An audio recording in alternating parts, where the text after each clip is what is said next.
Chapter 13. The Raft. Without an instant's hesitation, Nils and Bernard jumped in after. "Keep his chin up," spluttered Bernard. "We must keep his chin up." But where's he got to?" spluttered Nils.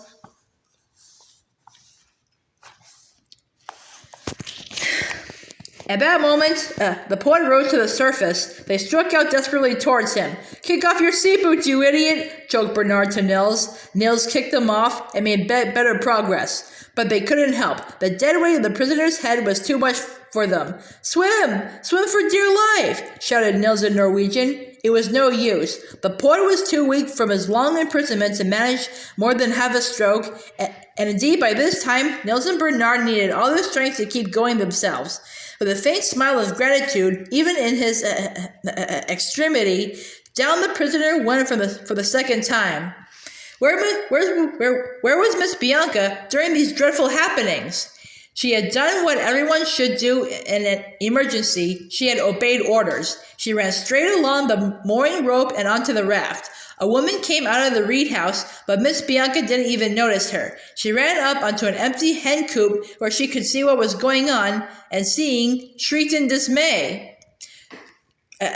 So did the woman shriek. The raft woman took one look at Miss Bianca and instantly kicked the hen coop overboard right into the Norwegian poet's arms as he rose for the last time. After that, for some moments, all was noise and confusion. The raft wife shrieked again. Out from the reed house rolled a couple of men, and between them,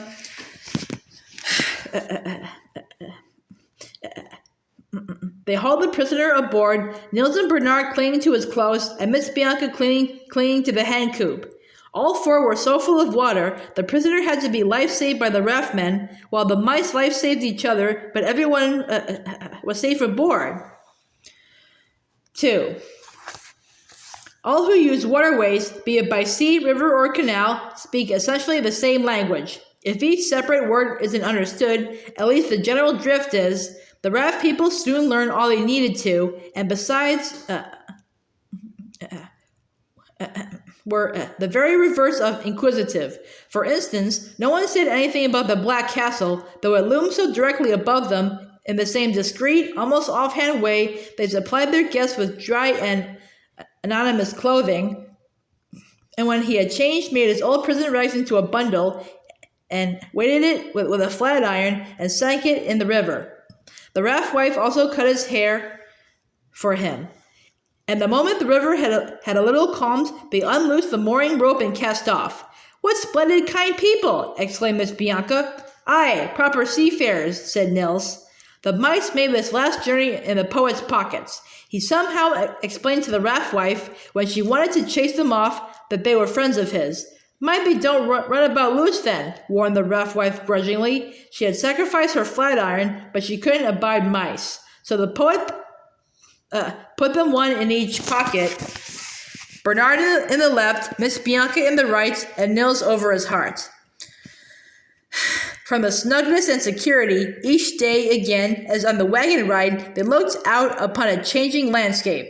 But now it was the reverse of the wagon ride. First they floated between cliffs on one side and the barrens on the other, then through a country of bare heath and crooked firs, then through fat farmland, all tucked up for the winter but still very friendly and comfortable looking. Here they sometimes passed wagons quite close to the bank, and then the three mice all leaned out and waved. Miss Bianca once thought she saw Albert, but it may have been just a likeness. The river, as though sorry for having nearly drowned them, behaved beautifully. It flowed with a strong, even current, just powerful enough to keep the raft floating steadily, but without sending so much as a ripple on deck. The raft people told each other they had never known such fair weather, and it made them all the kinder to the poet, though they would have been kind to him anyway, because they believed he was bringing them luck. The poet grew stronger every day. Each day he ate 3 enormous meals of pork, fried potatoes, and apple jam. Some might have found this diet monotonous, but not the poet, after years of nothing but bread and treacle. He always kept back 3 little portions for the mice, which they ate behind the hen coop, under his strict supervision on account of the raft wife's prejudices. Then they had a short scamper and got back into his pockets.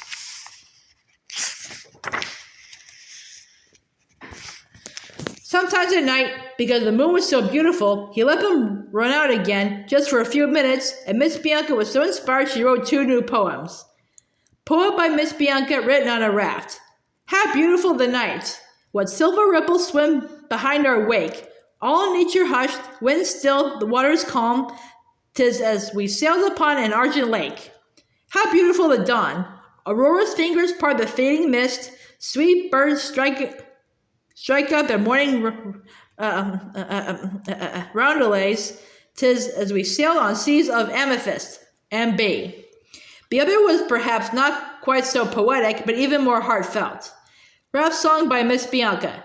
Day and night, between faraway banks, smoothly glided a beautiful raft. Sun and moon and the stars of the sky look in blessing on cargo and craft. 3 brave rafters with hearts of gold, 4 poor mariners safe from the foam, look down in blessing, sun, moon, and stars, carry them safely, swiftly home. M.B.